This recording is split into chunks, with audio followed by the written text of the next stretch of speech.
दुनिया रे सारा विश्व रे केवल गोटे स्थान को छाड़देले सबुआड़े अच्छी शब्द। दुनिया रे बिना शब्द स्थान आम कौन सी जगार पाइबा शब्द जोगु ये पदार्थ तैयारी होइछि। शब्द जोगु आम शरीर तैयारी होइछि। ये विश्व ब्रह्मांड है कौन शब्दमय। केवल गोटे जगार शब्द ना से जगटा ना हूँ निशब्द अंचल ता ना है निरालंब पुरी। बुझीपार कि जो कथाटा को आमर साधु मैंने कहती जे आम देह भितर गोटे जगह हूँ निशब्द ब्रह्म से जगटा ताकू छाड़देला आ सब हूँ शब्द ब्रह्म। से जगह किए से ना दुकुदुकी मध्य स्थित जो शून्य स्थान अच्छी सेटा हूँ निशब्द अंचल। ताकू छाड़देले आउ कौन सी जगह निशब्द अंचल ना विश्व ब्रह्मांड रे। आमर जे इंग्राजी पद कौच जे आमर कही कि से ना Albert Einstein there is no perfectly state of rest in the universe. कौन बुझिपार कि कौ जगार ना the whole universe is subtle vibration. सारा विश्वटा सूक्ष्म कंपन रे प्रकम्पित। निष्कम अंचल विश्व निष्कंप अंचल विश्व ना तार कारण कौन कहीं कथा कहले ना सी निष्कंप अंचल आम बाहर कौन सी जगार पाइबा ना। तेणु सी सेटा को कहले ना किंतु आमर भारतीय साधु माने से माने रिसर्च करके देखिले जे निष्कंप अंचल आम देह भितर अच्छी कौटी अच्छी ना सेटा हूँ कौन ना दुकुदुकी मध्य स्थित स्थान ताको निशब्द ब्रह्म बोलिकी से माने कहते गोटे जगह ताको छाड़देले सब हूँ कौन ताको छाड़देले सब हूँ शब्द ब्रह्म। जदि शब्द ब्रह्म यही शब्दटा कौन हुए ना जितेबले परम ब्रह्म ब्रह्म शक्ति आत्मशक्ति जितेबले आसिकी ये शरीर विषय खेलती से कौन होती ना तीनटा भागरे विभक्त होती। चेतना शक्ति तीन भागरे विभक्त हुए कौन ना गोटे प्राण शक्ति गोटे मानस शक्ति गोटे हूँ आत्मशक्ति। ये तीनटा शक्ति परिणत हुए आम शरीरटा हूँ जड़ शक्ति। तेणु केतरा है चार्टा शक्ति जड़ शरीरटा है जड़ शक्ति आ पवनटा है प्राण शक्ति मनटा है मानस शक्ति आत्माटा है आत्मशक्ति। तो चिंता कर देखो ये जो तीनटा शक्ति आम देह भितर खेलुची ये तीनटा शक्तिर चारिटा शक्ति जो खेलुची ये चारिटा शक्तिर चारि प्रकार कंपन अच्छी बुझे कि ये चारि प्रकार कंपन रु चारि प्रकार शब्द सृष्टि होउची। मो कथा बुझल ना किमिति ना आमर जो शरीर भितर प्रथमे जो शारीरिक कंपन सृष्टि होउची शरीर भितर बा शरीर अंगरू जो कंपन सृष्टि होउची गोटे अंग को अंग बाजिले तो कंपन सृष्टि होउची। धर पार्टी आम कहवा क ओ आ एगुड़ा सब हुए कौन ना आम शरीर माने आघातरू ये कंपन सृष्टि होउची। तेणु ताकू आम कहवा वर्ण। ये वर्ण गुड़िक सब हूँ जड़ ध्वनि बुझे कि जो 50 वर्ण आम देह भितर जात होउची एटा हूँ जड़ ध्वनि एटा चेतना ध्वनि नुहे किंतु जड़ ध्वनि को धरिकी आम चेतना ध्वनि को जीव बुझिपारे कि एटा है जड़ स्पंदन ताकू छाड़देले आउ गोटे अच्छी कौन ना प्राण स्पंदन प्राण ध्वनिटा प्राण शक्ति सृष्टि हुए। आम शून्य स्थित जो चेतन शक्ति सी जो प्राण शक्ति परिणत हुए हो सारिकी सी पवन को आश्रय करके देह भितर झंकृत हो कौन बुझिपारे कि ताकू कहुए प्राण स्पंदन बुझिपारे कि सेटा है प्राण ध्वनि एटा है कौन जड़ ध्वनि सेटा है कौन प्राण ध्वनि बुझिपारे ना। अच्छा आउ कौन ना जिते चेतना शक्ति मानस शक्ति परिणत हुए चेतन शक्ति जिते मानस शक्ति परिणत हुए तार मध्य गोटे ध्वनि अच्छी ता ना है मानस ध्वनि बुझिपारे कि जड़ ध्वनि प्राण ध्वनि एवं मानस ध्वनि। आउ आत्मशक्ति जिते परिणत हुए चित्त शक्तिटा ता ना है आत्मध्वनि। तेणु आत्मध्वनि मानस ध्वनि प्राण ध्वनि जड़ ध्वनि ध्वनि केते प्रकार होगा चारि प्रकार होगा।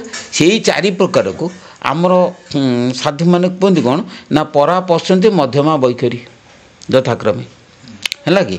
तेणु आत्मध्वनि की कहुए पराध्वनि मानस ध्वनि की कहुए पश्यन्ति ध्वनि प्राण ध्वनि की कहुए मध्यमा ध्वनि मुख ध्वनि की कहुए वैखरी ध्वनि। बुझिपारे ना चारि प्रकार जो ध्वनि सृष्टि होची।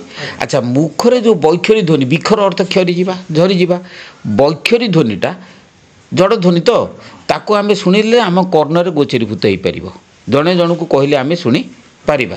किंतु प्राण ध्वनिटा हूँ ताठू टिके सूक्ष्म सेटा कौन ना निश्वास पवन चले तेणु से ध्वनि की जी केवल जार निश्वास चलू था जो प्राणी केवल से केवल शुणे अन्य लोक को शुणे हेनी एटा प्राणध्वनि मानस ध्वनि से किंतु मानस ध्वनिटा हूँ प्राणध्वनि ठार सूक्ष्म कहीं ना प्राण अर्थ निश्वास प्रश्वास जो चलुची से जो ध्वनि सृष्टि हुए ताकू कहे प्राणध्वनि किंतु निश्वास जो बंद हो जाए मन करा जो तुम निश्वासटा बंद हो गला मनटा बंद है कि मन बंद है निश्वास बंद है किंतु मन बंद है ना मन कह ना नाना कथा कह जोगी जदि कुंभक करके जड़े प्राणायाम बसे तथापि ता मन बंद होनी ता मन स्थिर होनी चंचल अच्छी से मन से जो ध्वनि गुड़ाक सब कल्पना करे काल्पनिक ध्वनि सब करे ता ना है मानस ध्वनि कौन बुझिपारे कि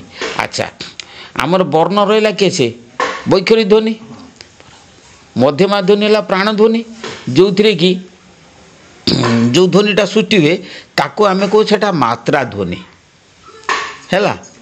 अच्छा मानस ध्वनिटा कहुए अर्धमात्रा ध्वनि बुझिपारे ना किंतु आत्मध्वनिटा कहुए बिंदु ध्वनि वर्ण मात्रा अर्धमात्रा एवं बिंदु ये चारि प्रकार ध्वनि सृष्टि हुए ध्वनि चारिटा हुए यही चारि प्रकार ध्वनि है कि गायत्री माँ चारिटी चरण कौन बोल कि तुमर बिंदु अर्धमात्रा मात्रा प्रकृति वेद माता ए चरण पंक्ति ए चारि चरणे भ्रमण तांक ब्रह्म स्वरूपिणी ब्रह्मांड जाक एटा रहा ता माने बिंदु ध्वनिटा क्या कहवा ना आत्मध्वनि की कहुए बिंदु ध्वनि से आत्मशक्तिटा केतोले प्रकाश हुए ना आम शरीर भीतर जो निशब्द अंचल अच्छी से निशब्द अंचल प्रथम जो आत्मशक्ति सृष्टि हुए से आत्मशक्ति आम पंचभूतमय शरीर को लेकर से सृष्टि हुए तेणु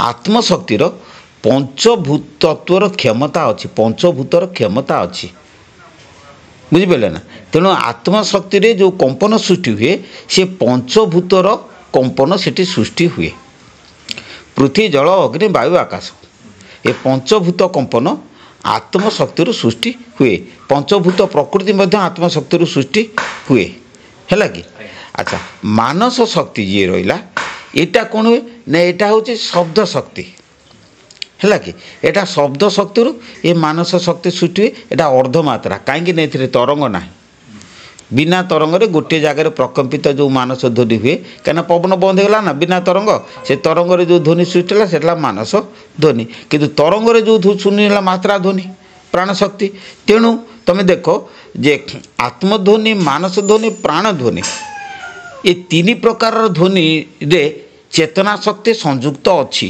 बुझिपारे ना ये तीन प्रकार ध्वनि रे चेतना शक्ति संयुक्त अच्छी किंतु वर्ण ध्वनि बा जड़ ध्वनि रे चेतना शक्तिर संयुक्त नाही किंतु चेतन कारक द्वारा से ध्वनि सृष्टि होची बुझिपार कि मुझे बुझे दूसरी गोटे घंटा को तुम पिटी देल शब्दटा सृष्टि है से वायु तरंग चलीगला से शब्दटा हूँ जड़ शब्द ता सहित कारकर कौन संपर्क ना से स्वतंत्र कारक ठार विच्छिन्न कि गोटे वायु मध्यम गोटे अलग शब्द से सृष्टि कला कौन बुझिपार कि तेणु से जड़ शब्द यही जो चारि प्रकार ध्वनि सृष्टि हुए तार मौलिक शब्दटा किए से ता मौलिक शब्द हूँ ओम ओंकार चारिटा शब्द सृष्टि हुए बुझे कि ओंकार देहरे किए से ना गोटे हूँ जड़ शब्द गोटे हूँ प्राण शब्द गोटे मानस शब्द गोटे हूँ आत्म शब्द ओंकार आम ओंकार नाद को स्मरण करी करी प्रथमे आम कह ओम तमने जड़ बुझे कि एमती उच्चारण करू करू जो से प्राण स्तर को पलैगला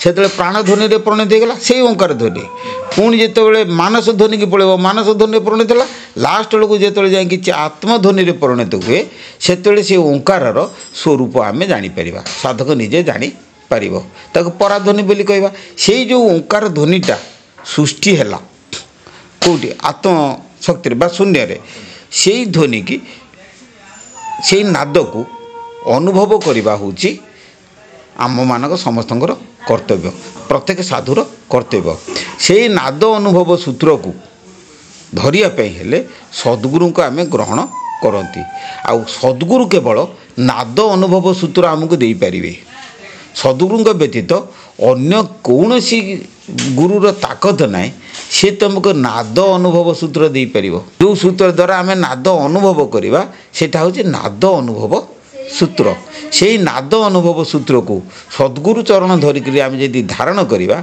से नाद को धारण करी करी करी करी करी करी जदि आम जीवा ऊपर को आम जीवा से बिंदु स्तर रे आम दिने जाई पहुँचवा जिते बिंदु स्तर में पहुँचवा आमर तो दर्शन है जो छाया ज्योति कथा कौच से गुड़ा सब से बिंदु स्तर ही देखा हुए है कि आ तेणु से कथा शिष्य प्रभुदेव कहले साधक साधनार काले प्रथमे नाद साध्य करे तापरे बिंदु लुब्ध होई तापरे कला लुब्ध कही तापरे ज्योति को दर्शन केउ भावरे हेब शुण अर्थात नाद को साधना करू करू नाद जिते बेले बुझिपारे कि तुम जड़ प्राण मानस एवं आत्मा केन्द्र शक्ति आत्मस्तर में पहुँची जीव से आम बिंदु को पाइबा प्रथम नाद साध्य करे तापर बिंदु बिंदु लुब्ध हम से बिंदु लुब्ध हेले तापर जो कला लुब्ध हम कला कला हूँ वर्ण बा रंग ये जो पंचभूतर प्रकृति से बिंदु स्तर रही मुझे से पंचभूतर पंचकला तुमको दर्शन हम ओंकार पंचकला से जगह तुम पाइब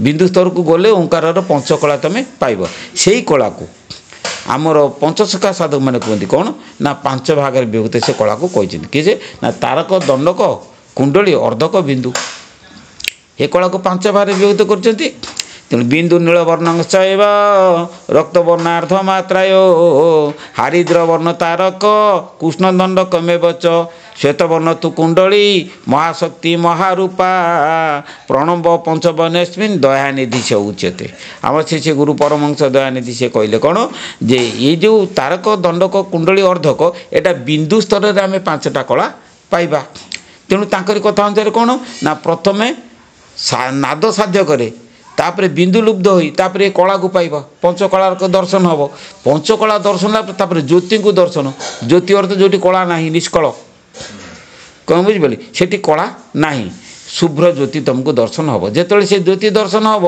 तुम आत्मार मुख्य से हो सारी ता पूर्वर तुम जी सब कुप्रकृति थी ये सब विनाश हो सारी उल्ट कथार बुझापी गले कुप्रकृति गुड़ाक जो विनाश हो तुम दर्शन हम यहाँ तो फर्मूला लोक मत ज्योति दर्शन करे तो प्रकृति विनाश हो प्रकृति होइले विनाश तेबे पाइब खेल रस आ प्रकृति तो नष्ट हेले तुम जीव कमी प्रकृति केते प्रकार ना प्रकृति हूँ 100 प्रकार बुझे कि अपरा प्रकृति 50 परा प्रकृति 50 अपरा प्रकृति किए से ना ईड़ा नाड़ी रे प्राण प्रवाहित हेले जो प्रकृति जात हुए षठ चक्र रे जो 100 प्रकार 50 दल अच्छी से 50 दल रे ईड़ा नाड़ी रे पवन प्राण पवन प्रवाहित होता बेले षठ चक्रर जो 50 दल रे जो प्रकृति प्रकाश पाए ताकू कहते अपरा प्रकृति है पिंगला नाड़ी रे पवन प्रवाहित होता बेले षड चक्रर 50 दल रे जो प्रकृति जात हुए ता ना है परा प्रकृति तेणु अपरा प्रकृति 50 परा प्रकृति 50 है के 100 तेणु आम कौन करवा ना अपरा प्रकृति की विनाश करवा परा प्रकृति की जागृत करवा अपरा प्रकृति केमती विनाश करवा ना ईड़ा नाड़ी की दमन करी पिंगला नाड़ी रे साधना करवा बारंबार बहु बार मुझको यूट्यूब रे कही सारे ईड़ा नाड़ी की दमन करी पिंगला नाड़ी रे साधना कर कमल पिंगला नाड़ी साधना कले कौन हम ना परा प्रकृति जागृत हम बहुत लोक प्रश्न भी पचारे मुझे तुम गुरु को कह कौन कले तुम कुप्रकृति विनाश हो सुप्रकृति जात हम काम क्रोध लोभ मोह मद माछ जेगुड़ा सब कुप्रकृति एगुड़ा सब ईड़ा नाड़ी उत्पन्न हुए जी साधक साधना करते तांत्रिक साधक सब ईड़ा नाड़ी बाम मार्गी जी साधना करते ये हूँ भोग नाड़ी यही भोग नाड़ी कले से अपरा प्रकृति गुड़ाक जागृत हम जोटा कि आम संसार में बुलवा मोक्ष गति ना अधोगति तेणु पिंगला नाड़ी जदि आम साधना करवा ईड़ा नाड़ी की दमन करी पिंगला नाड़ी आमर कौन हम ना ज्ञान उदय हम मोक्ष गति प्राप्त हम कुप्रकृति विनाश कि सुप्रकृति जागृत हम करें है कर्म न कले फल मिल कि केबे विश्वास न कर भात भात भात कहले कि पुत खुदा कि होइब दूर दीक्षा नहीं जाती जाई घरे पहुँच कह हाँ कौन बाबा या देले ये कौन हम जन्म जन्मांतर साधना गुरु ଆଚରଣ ଏବଂ ଉଚ୍ଚାରଣ କରିଥିବେ ସେଇ ସୂତ୍ର ବତେଇ ପାରିବେ ଆଉ କେହି ନାଇଁ କହୁନାହାନ୍ତି କିନ୍ତୁ ସେ ଆଚରଣରେ ଦେଖେଇ ପାରିବେନି କହିପାରିବେ। ସଦ୍ଗୁରୁ କହୁଛନ୍ତି ତମେ ଗୋଟିଏ ପାଦ ଯଦି ଆଗେଇବ ମୁଁ 10 ପାଦ ତମ ପାଖକୁ ଚାଲିଯିବି, ତମେ ଯଦି ନ ଆଗେଇବ ମୁଁ ଯିବି କେମିତି? କ'ଣ ବୁଝିପାରୁଛ କି? ଆଉ ଖାଲି ସେତିକି ନୁହେଁ, ଶ୍ରୀ ଶ୍ରୀ ଦୟାନିଧି ପରମହଂସ ଦେବ ସେ ସବୁବେଳେ ଛକିକି ଥାଆନ୍ତି, ଯେମିତି ଛକା ପଞ୍ଝା ଖେଳ ହୁଏ ନା ନା, ସେ ସେମିତି ଛକିକି ଥାଆନ୍ତି। କେତେବେଳେ ତାଠେଇଁ ମୁଁ ଆଶୀର୍ବାଦଟା ଦେମି, ଶକ୍ତିଟା ଦେମି, ସେ ଛକିକି ରହିଥିବେ। କେଉଁ ସମୟରେ ତାର ମାନେ ପ୍ରକୃତି ଦମନ ହେଲେ ମୁଁ ତାକୁ ଦେବି, ଜଗିକିରି ଥାଆନ୍ତି। ବ୍ରତଘର ସରିଯାଇଛି, ଫେଲ୍ ମାଇଲି, ଯାଇପାରିଲିନି, ଧରିକି ନେଇ ଆସିଲେ, ଗୁରୁ ବସିଛନ୍ତି, ଗୁରୁ ଶକ୍ତି ଟାଣୁଛି ଆଗକୁ, ମାତୃଶକ୍ତି ଟାଣିଦେଲା ପଛକୁ। ମା' କହିଲା ପୁଅରେ ତୁ ସତର୍କଣ ମୋତେ ଛାଡ଼ି ଚାଲିଯିବୁ। ମୁଁ କହିଲି କିଏ ଗୋଟେ ପଛକୁ ଚାହିଁଦେନି, ଦେଖିଲାକୁ ବୋଉ ଛିଡ଼ା ହେଇଛି, ଫଟପୁଣି ଯେମିତି କରେଣ୍ଟ ପଳାଯାଏ ସେ ଶକ୍ତିଟା ପଳେଇଲା, ଗୁରୁ ଶକ୍ତି ପଳେଇଲା, ମାତୃଶକ୍ତି ଜାଗ୍ରତ ହେଇଗଲା, ଗିନି ପଳେଇ ଆସିଲେ। ବେଳା ଚାଲିଛି, 500ରୁ ଉର୍ଦ୍ଧ୍ୱ ଲୋକ ଭକ୍ତମାନେ ସବୁ ବସିଛନ୍ତି, ବସିଲା ବେଳକୁ ଗୁରୁ ବସିଛନ୍ତି, ଗୁରୁଙ୍କ ଭଜନ ଚାଲିଛି। ଆଜିକାଲିକା ଭକ୍ତ ଜାଣିତ ତ ଯେମିତିକା ଭକ୍ତ ସବୁ ଗୁରୁଙ୍କ କଥା ଯାହା ଦେଖନ୍ତୁ ନା କାହିଁକି ସେ ସବୁ ଗୁରୁଙ୍କ ଭଜନକୁ ସବୁ ଫିଲ୍ମ ଷ୍ଟାଇଲରେ ବୋଲୁଛନ୍ତି, ବୁଝିପାରିଲେ କି? କହିଲି ତୋତେ ବୁଝାଇ ବାୟା ମୋ କଥା ମାନେଲୁ ନାହିଁ, ଭବ ମାୟା ଫାନ୍ଦେ ପଡ଼ି ବୃଥାରେ ହୋଇଲୁ ବାଏ, ଗଲା ଓଇଲାକୁ ସ୍ମର ରହିଲା ଠାବକୁ ଧର, ଦେଖିଲେ ମୂର୍ତ୍ତି କିଶୋର ସବୁ ପାପ ଜୀବ ଧୋଇ। କହିଲି ତୋତେ ବୁଝାଇ ବାୟା ମୋ କଥା ମାନେଲୁ ନାହିଁ। ଚାଲିଛି, ଗୁରୁ ଭକ୍ତମାନେ ସବୁ ଭଜନ କରୁଛନ୍ତି। ମୋ ଡାହାଣ ପଟରେ ମୋ ବଡ଼ ଭାଇ ବସିଛି, ବଡ଼ ନନା, ବାଁ ପଟରେ ମା' ବସିଛି, 3 ଜଣ ବସିଛୁ ଗୁରୁଙ୍କ ସାମ୍ନାରେ। ଗୁରୁ ବସିଛନ୍ତି ଟିକେ ଉଚ୍ଚା ପିଣ୍ଡାରେ ବସିଛନ୍ତି। କ'ଣ ତାଙ୍କ ମନକୁ ଆସିଲା, ଯା ତାର ଜ୍ଞାନ ହେବ, ତାର ବୁଦ୍ଧି ହେବ, ତାର ଭକ୍ତି ହେବ। ମୁଁ କ'ଣ ମାଗିଛି? ସେ ତ ଟାଇମ୍ କରି ସେ ତାଙ୍କ ସେ କଥା କହିଲେ, ଛକିକି ସବୁ। ତେଣୁ ଗୋଟେ କଥା ହେଉଛି ଯେଉଁଟାର ପ୍ରତିଫଳନ ଆଜି ଆମେ ଦେଖୁଛନ୍ତି। ତେଣୁ ଗୋଟେ କଥା ହେଉଛି ସଦ୍ଗୁରୁ ଯେତେବେଳେ ଆଶୀର୍ବାଦ କରିବେ, ବୁଝିଲେ କି, ସାଧନେ ଆଉ ମୋ କିବା ପ୍ରୟୋଜନ, ସାଧ୍ୟ ରୂପେ ଲକ୍ଷ୍ୟ ନାହିଁ ମୋ କିଛି, କିଏ ବା ସାଧିବ କି ସିଦ୍ଧି ଲଭିବ, ସର୍ବବ୍ରହ୍ମ ଏବେ ଯେଣୁ ଜାଣୁଛି, ବ୍ରହ୍ମ ଭାବନାର ପ୍ରମାଣ ବା କାହିଁ, କେଉଁଛି ପ୍ରମାଣ ଲୋଡ଼ିବ ତହିଁ, ପ୍ରମେୟ ପ୍ରମାଣ ସବୁ ତ ସେ ବ୍ରହ୍ମ, ବିନ ସତ୍ତା କିଛି ମୁଁ ଦେଖୁ ନାହିଁ, ସେ ବିନ୍ଦୁ ନାଦ କଳା ଜ୍ୟୋତି ଅମକ ଧମକ ସବୁ ଗୁରୁ ହାତରେ ଅଛି। ମାନେ କେବଳ ଗୋଟିଏ ଜିନିଷ କ'ଣ ନା କୃପା ଦେବତା, ତମେ କଲେ ତ ପାଇବ, ତମେ ଦେଲେ ସିଏ ବତେଇବେ। କ'ଣ ଦେବ? ଟଙ୍କା ପଇସା, ସୁନା ରୂପା ନା, ଟିକିଏ ଖାଲି ଭଲ ପାଇବା ଦିଅ। ୟୁଟ୍ୟୁବରେ ସବୁବେଳେ ପ୍ରଚାର କରୁଛି, ମୁଁ ଟଙ୍କା ପଇସା ସୁନା ରୂପା ଦେବ, ଟିକିଏ ମୋତେ ଭଲ ପାଅ। ଗୁରୁଙ୍କୁ ଟିକେ ସେବା କର, ସେବା ନ କଲା ପର୍ଯ୍ୟନ୍ତ, ସେବା ମାନେ କ'ଣ ଗୋଡ଼ ମୋଡ଼ି ଦେବା ନା ଟଙ୍କା ପଇସା ପୁଳେ ଆଣିକି ଦେଇଦେବା? ନାଇଁ, ସେବା ଅର୍ଥ ହେଉଛି ଯିଏ ଗୁରୁଦତ୍ତ କର୍ମକୁ ଯେତିକି ସ୍ମରଣା କରୁଛି ସେଇ ମୋର ସେବାର ଫଳ। କ'ଣ ବୁଝିଲି? ସେତିକି ହେଇଗଲେ ମୋର ହେଇଗଲା, ମୋର ଆଉ କିଛି ଦରକାର ନାହିଁ। ସେବା ତମେ କର, ବୁଝିଲ କି, ସିଏ ବାସିବ। ଉଲ୍ଟି ତ ସେବା ବାସେ, ବୁଝିଲ କି, ତମେ ସେବା ତାର ଅଟୋମେଟିକ୍ ବାସିବ, ତମେ ସେବା କଲେ ସିଏ ବାସିବ। ତେଣୁ ସେ କର୍ମଟି ତମେ କର। କ'ଣ ବୁଝିଲ କି? କର୍ମ ନ କଲେ ଏଠି ଫଳ ମିଳିବ କି କେବେ ବିଶ୍ୱାସ ନ କର, ଭାତ ଭାତ ଭାତ କହିଲେ କି ପୁତ ଖୁଦା କି ହୋଇବ ଦୂର, ହେବ କି? ହେବନି। ତେଣୁ କର୍ମଟି କର। ମୁଁ ଦେଖୁଛି ମନୁଷ୍ୟାଣାଂ ସହସ୍ରସୁ କ୍ୱଚିତ୍ ଯତେତି ସିଦ୍ଧେ ଯତତାମ୍ ଅପି ସିଦ୍ଧାନାଂ କ୍ୱଚିତ୍ ମାଂ ବ୍ୟତୀତ ତୋତ। ହଜାର ହଜାର ଆସିକି ଦୀକ୍ଷା ନେବେ, ହଜାର ହଜାର ବି ନେଉଛନ୍ତି, ମୁଁ ତ କାହାକୁ ଦେଉନାହିଁ, ସେମାନେ ସବୁ ନେଉଛନ୍ତି। ନେଇସାରିଲା ପରେ କରୁଛି କାହିଁକି? କର୍ମ କର, କର୍ମ କଲେ ପାଇବ। ନା ବାବା ମୁଁ ଏତେ ଦିନ ହେଲା ଦୀକ୍ଷା ନେଲାଣି ମୋର କିଛି ହେଉନି, କାରେ କ'ଣ ହେବ? ତୋର କ'ଣ ହେବ? ତୁ ଚାହୁଁଛୁ କ'ଣ ହେବା ପାଇଁ ଚାହୁଁଛୁ? ତୋର କ'ଣ ହେବ? କ'ଣ କିଛି ହେବନି। କର୍ମଟି କର, ନିଷ୍କାମ ହିସାବରେ କର୍ମ କର। ଏ ଜନ୍ମରେ ଯେତିକି କରିଛ ଆର ଜନ୍ମକୁ ମିଳିବ। ଯଦି କରିପାରିଲ ଏ ଜନ୍ମରେ ଭଲ, ନ କରିପାରିଲ ନାହିଁ, କର୍ମ କରିଚାଲ। ଆମେ କର୍ମ କିଛି କରିବାନି, ଖାଲି କହିବା ଏଟା ହେଉ ସେଟା ହେଉ, କେମିତି ହେବ? ହେବନି। ଆଶା ଆପଣ ଚ୍ୟାନେଲ ଛାଡ଼ିଛନ୍ତି ସବୁ କେତେ ଆଧ୍ୟାତ୍ମିକ ଚେତନା ଜାଗ୍ରତ କେତେ ହେବ ନା, ନିଶ୍ଚିନ୍ତ ହେବ। କରୁ ନ କରୁ ଅଲଗା କଥା, ଜାଗ୍ରତ ହେଉଛନ୍ତି, ନିଶ୍ଚିନ୍ତ ଜାଣିବ। ଏଇ ହେଉଛି କଥା। गोटे कथा शुण जहाँ मुझे कहीदे मत जो देखा मो स्व हृदय अनुभूति मुझे सेगुड़ा कौच कौ बही देखुना कि खाता देखुना कि किसी करना आ यही अनुभव जिन लोक मान हार्ट को टच कर जागृत ऑटोमेटिक लोक जागृत हो सचेतन भी होती सचेतन कहीं होना।